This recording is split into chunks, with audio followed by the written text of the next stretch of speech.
పూరా లోకల్. రోజు ఏదైతే మహాధర్నా చేపట్టారో దీనిలో భాగంగా మీరు ప్రత్యేకంగా ఏ విషయాలపైన మీరు ప్రత్యేకంగా అంటూ ఏం లేదు. మన గౌరవ ముఖ్యమంత్రి గారు రేవంత్ రెడ్డి గారు 2500 మహాలక్ష్మి పథకం కింద మన 18 ప్లస్ మహిళలకు 2500 ఇస్తా అని చెప్పి అయితే హామీ ఇచ్చారో ఆ హామీ నెరవేర్చకపోవడంతో దాన్ని మేము ఏం చేస్తున్నాం అంటే మా దగ్గర బడ్జెట్ లేదని చెప్పి అంటున్నారు కదా. మేము ఏం చేసామంటే బీజేపీ తెలంగాణ యువత అంతా కూడా 2500 రూపాయల నోటు ప్రింట్ చేసుకొచ్చి రేవంత్ రెడ్డి గారికి ఇస్తున్నాము. ఇప్పుడైనా కళ్ళు తెరిచి మీరు 2500 మన తెలంగాణ మహిళలకు ఇవ్వాలని చెప్పేసి మేము ఒక వెరైటీగా మేము ఒక ప్రొటెస్ట్ చేస్తున్నాం అనమాట. అనిపిస్తుందా రేవంత్ రెడ్డి గారు మీరు చేసే ఈ యొక్క క్యాంపెయిన్?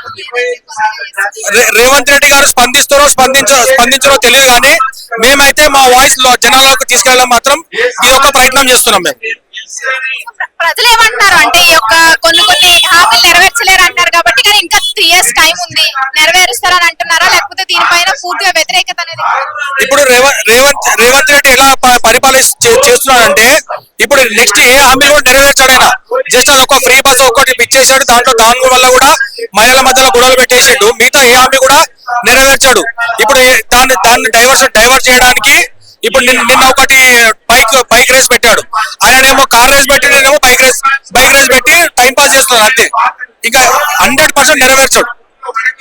2 సంవత్సరాలు అయింది, ఇంకా వికసిత్ భారత్ అని లేకపోతే ఈ యొక్క విజన్ 2047 అని ఇంత మంచి ప్రోగ్రామ్స్ అన్ని కండక్ట్ చేస్తున్నారు కదా గ్లోబల్ సమ్మిట్. గవర్నమెంట్ సమ్మిట్లు చేస్తుంది. ఆ సమ్మిట్లనే ఉంటది. అది ఎక్కడ కూడా దాని వల్ల తెలంగాణకి ఏం ఉపయోగం చెప్పండి. ఫస్ట్ దాని వల్ల తెలంగాణకి ఏం ఉపయోగం చెప్పండి. ఇప్పుడు మీరు ఫేక్ ప్రామిసెస్ చేసి हमारे का मैं उनके कानों को कुछ करा हूँ हमारे कानों को कुछ करा అన్నట్టే చేస్తున్నారు అంతే. వేరే ఏం లేదు. ఇంకా 100% అంతా కూడా విఫలమైన ప్రభుత్వమే. 2 సంవత్సరాలు అని చెప్పి మీరు ఏదైతే అంటున్నారో ఇంకెంత టైం కావాలి? ఇంకా 20 సంవత్సరాల టైం కావాలా మీకు ప్రూవ్ చేసుకోవడానికి 1-2 years సరిపోతుందండి. ఇప్పటి వరకు మేము ఎక్కడ కూడా మేము ప్రభుత్వానికి అగేన్స్ట్ గా మేము ఎందుకు చేయాలని 2 years టైం ఇచ్చాం. ఆ 2 years అయిపోయిన తర్వాత కూడా ఇంకా మేము స్పందించకపోతే ఇంకా జనాలలో చలనం ఉండదు అనమాట. ఇది ఇప్పుడు మా పోరాటం ఇప్పుడు స్టార్ట్ అయింది. మేము ఇంకా ప్రతి రోజు ప్రతి క్షణం కూడా మేము పోరాడుతూనే ఉంటాము. నెక్స్ట్ వచ్చే గవర్నమెంట్ బీజేపీ గవర్నమెంట్ తెలంగాణలో. దానికోసం మేము ఏమంటారు ఎంతవరకైనా మేము వెళ్తామండి.